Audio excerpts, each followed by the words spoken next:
প্রাক্তন বিধায়ক নির্মল ঘোষকে আদালতে নিয়ে যাওয়ার সময় তাকে লক্ষ্য করে ছোড়া হয় কাঁচা ডিম। আরজি করের ঘটনার 2 বছর অতিক্রমের পর অভয়া দেবনাথ চ্যারিটেবল ট্রাস্টের পক্ষ থেকে একটি অনুষ্ঠানের আয়োজন করা হয়েছিল।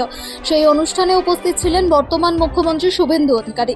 সেখানে বক্তব্য রাখতে গিয়ে শুভেন্দু অধিকারী ব্যারাকপুর পুলিশ কমিশনারকে নির্দেশ দিয়েছিলেন তিলোত্তমার সব দেহ যে ঘাটে দাহ করা হয়েছিল সেখানে যারা যারা জড়িত ছিল তাদের প্রত্যেকের নামে ফের তদন্ত শুরু করতে।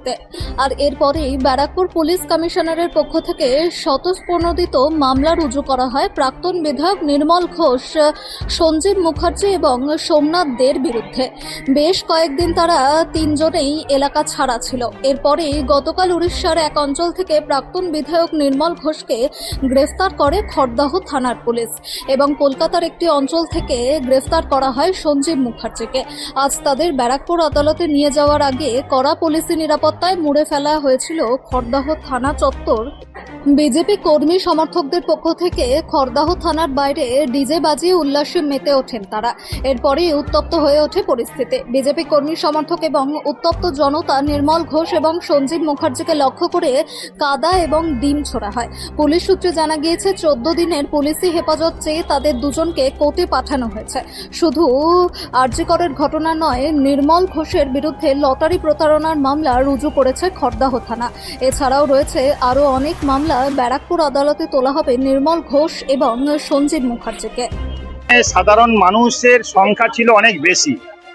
আমরা কোর্টের নির্দেশ মতো আমরা ডিম থেরাপিতে আমরা বিশ্বাসী না, কিন্তু সাধারণ মানুষের উপরে যে অত্যাচার করেছিল, পানিহাটিতে একটা সন্ত্রাসের পরিবেশ সৃষ্টি করেছিল এই নির্মল ঘোষের নেতৃত্বে।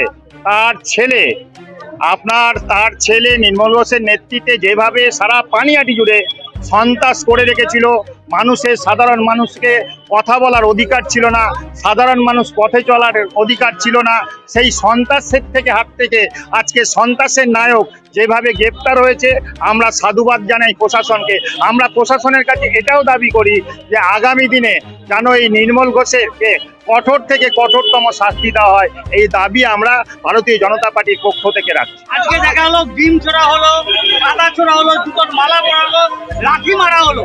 দেখুন, সাধারণ মানুষ প্রাক্তন বিধায়ক যে তার ক্ষমতা যেভাবে অপব্যবহার করেছে, ক্ষমতা যেভাবে প্রয়োগ করেছে, সেই সাধারণ মানুষের একটা ক্ষোভ ছিল।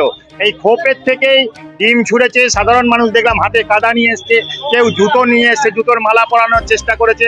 এই সাধারণ মানুষের ক্ষোভ আজকে ওনার উপরে আপনি একসাথে তৃণমূল করতেন, তারপরে বিজেপি করেছেন, আপনাদের সাথে একসাথে রাজনীতি করেছেন। অনুপম দত্ত নৃশংসভাবে খুন হয়, তার কি সমস্ত রাজ্যের বিভিন্ন জায়গায় ফাইল খোলা হচ্ছে? অনুপম দত্তের কি ফাইল খুলবেন আপনারা? দেখুন, অনুপম দত্তকে যেভাবে নৃশংসভাবে একটা সাধারণ জমির ব্যাপার নিয়ে নৃশংসভাবে যেভাবে খুন করা হয়েছিল, অনুপম দত্তের বিচারের জন্য আমরা দীর্ঘদিন ধরে দাবি করেছি। আমরা যখন এই পানিহাটিতে অনুপম দত্ত খুন হলো, আপনারা দেখেছেন সাধারণ মানুষ 8 নম্বর ওয়ার্ড বলে শুধু কথা না, সারা পানিহাটির লোক আপনারা রাস্তায় নেমেছিল, প্রতিবাদ করেছিল। আমরা অনুপম দত্তকে এই অবিলম্বে দোষীকে গ্রেপ্তার করে। এর পিছনেও এই অনুপম দত্ত যে খুন হয়েছিল, 8 নম্বরে যে কাউন্সিলর পৌরপিতা ছিল, সে তৃণমূলেরই ছিল। আর এই তৃণমূলে থাকাকালীন নির্মল ঘোষের নেতৃত্বে তার জামাই হরিয়মের নেতৃত্বে তাকে অকালে প্রাণ দিতে হয়েছে। তাই আমরা প্রতিবাদ জানাই, আমরা ধিক্কার জানাই। আগামী দিনে এই অনুপম দত্তের খুনিদের সামনে নিয়ে আসুক, সাধারণ মানুষের সামনে নিয়ে আসুক। অবশ্যই অবশ্যই মুখ্যমন্ত্রীর কাছে আমরা দাবি করব, জনতার দরবারে আমরা দাবি করে এসেছি ইতিমধ্যে।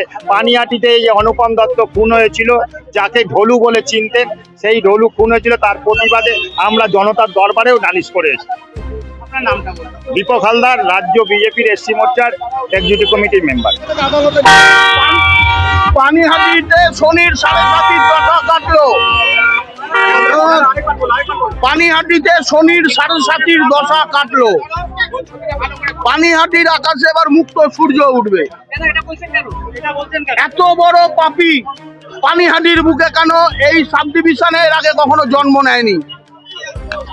এই পানিহাটিতে শ্রী চৈতন্যদেব এসছেন, এই পানিহাটিতে মহাত্মা গান্ধী এসছেন। সারা এই পানিহাটির ভূমিকে কলঙ্কিত করে দিয়ে চলে গেল এই একটা পরিবার। সারা পৃথিবী এখন এই পানিহাটির যে সুনাম ছিল, পানিহাটি আধ্যাত্মিক জায়গা, পানিহাটি শিল্পাঞ্চল, সেই সমস্ত নামকে মুছে দিয়ে এখন পানিহাটির নামের পর অভয়ার মৃতদেহ পোড়ানোর কারিগরের পানিহাটি বলে। তার একমাত্র দায়ী এই নান্টু ঘোষ। আজকে টিম জোড়া হলো, আপনি তো কি বলবেন? আপনি ছিলেন, তারপরে বেরিয়ে এসেছেন। এই নির্মল ঘোষের অত্যাচারে আমরা বেরিয়ে আসতে বাধ্য হয়েছিলাম। এই নির্মল ঘোষের অত্যাচারের কারণে বহু রাজনৈতিক ছেলে মেয়ে সবাই বেরিয়ে গিয়ে তৃণমূল কংগ্রেস থেকে বেরিয়ে গিয়ে ভারতীয় জনতা পার্টির পতাকা ধরে আমরা আন্দোলন করেছি, করে আজকে এদের অপশাসনের মুক্তি ঘটিয়েছি। মমতা ব্যানার্জিকে টানতে টানতে হিট করে আমরা মাটিতে নামিয়েছি। আজকে টিম জোড়া হলো, চটির মালা পরানো, কাদা মারা হলো, কি বলবেন? আমি চাই কোর্টের বিচার। ডিম ছুঁড়ে জুতোর বাড়ি মেরে এসব করে কিছু হবে না। আমি চাই অভয়ারও আসল বিচার। মেন তথ্য প্রমাণ লোপাটের কারিগর হচ্ছে নির্মল ঘোষ আর এই সোমনাথ বেরা, তাদের বিচার চাই। আর নান্টু ঘোষ যত খুন করিয়েছে, যত জমি হরপ করিয়েছে পানিহাটির, যত পাপ করেছে, সবকিছুর বিচার চাই কোর্টে, আদালত। আপনার কাছের সে বন্ধু, খুব ঘনিষ্ঠ, একসাথে রাজনীতি করেছেন, অনুপম দত্ত, তার মার্ডারের কেসের যে সমস্ত যে ওপেন হচ্ছে ফাইল, তাহলে তার ফাইল কি পানিহাটি ওপেন হবে? পানিহাটির সমস্ত মানুষকে জানিয়ে যেদিনই এই ফাইল পুট আপ হবে, আমি আপনাদের সকলকে ডেকে তা দেখাবো, এ কথা দিয়ে গেলাম। অনুপম দত্তের বিচার পাবে? অনুপম দত্তের বিচার আমরা করে দেব।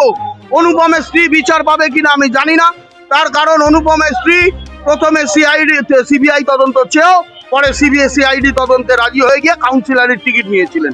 আমি ওনার কথা বলতে পারি না। ওনার ব্যক্তিগত জীবনে ওনার দুটো সন্তান আছে। আমি চাই তারা ভালো করে মানুষ হোক, তারা ভালো থাকুক। এটা রাজনৈতিক ব্যাপার। রাজনৈতিক ব্যাপারে আমি চাই আগরপাড়ার মানুষ অনুপম দত্তের খুনের আসল খুনিদের সাজা দেখতে পাক, এটাই আমার চাওয়া। কৌশিক চ্যাটার্জি, আপনি বিজেপি এক্স ভাইস প্রেসিডেন্ট, কেএনএসডি জেলা।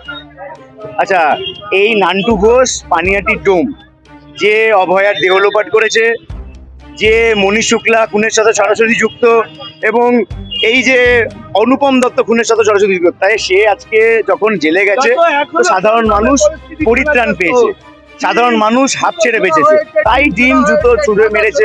দলীয়গতভাবে আমরা সাপোর্ট করি না, কিন্তু সাধারণ মানুষের বিক্ষোভ দেখতে এসেছিলাম, সাধারণ মানুষ বিক্ষোভ জানিয়েছে। ডিজে বাজানো হলো, কি সাধারণ মানুষ পরিত্রাণ পেয়েছে, শান্তি পেয়েছে, তাই আনন্দে মেতেছে।